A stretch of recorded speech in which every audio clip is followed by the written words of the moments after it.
Hello everyone, আমি রুদ্রাক্ষী।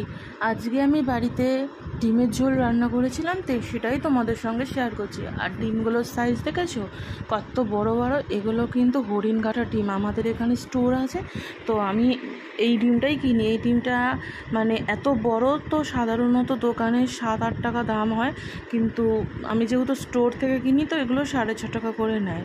আর এমনি হরিণঘাটার আরেকটা ডিম আছে, ওটা 6 টাকা করে নেয়।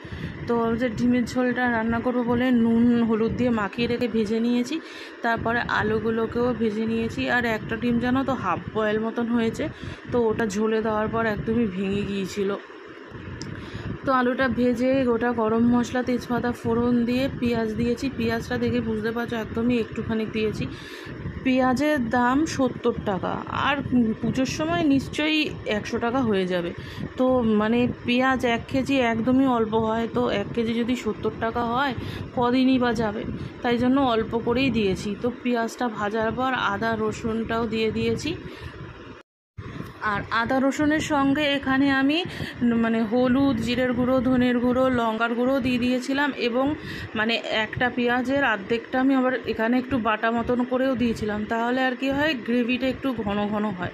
তারপরে কষানোর পর আমি সামান্য জল দিয়েছি, জল দিয়ে আর নুন দিয়ে আর একটু ভালো করে কষিয়ে তারপরে ডিমগুলো আর আলুটা দিয়ে দিয়েছি।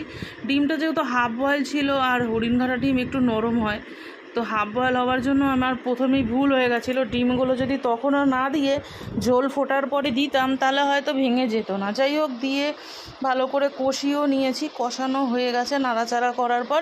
এবার আমি এখানে গরম জল অ্যাড করে দিয়েছি অনেকটা, গরম জলটা বেশ অনেকটাই দিয়েছিলাম। দেওয়ার পর এটা একদম শুকিয়ে দেবো, এতটা জল রাখবো না। আমার হাজব্যান্ড এবং আমার কারোরই না ডিমের এত পাতলা ঝোল ভালো লাগে না খেতে। তো দেখো ঝোলটা কিন্তু একদম হয়ে গেছে। আর একটা ডিম দেখেছো তো কি দুর্দশা হয়েছে, ভেঙে চুরে। আর কুসুমটার জন্য গোটা ছিল, আমি আগেই তুলে নিয়েছি।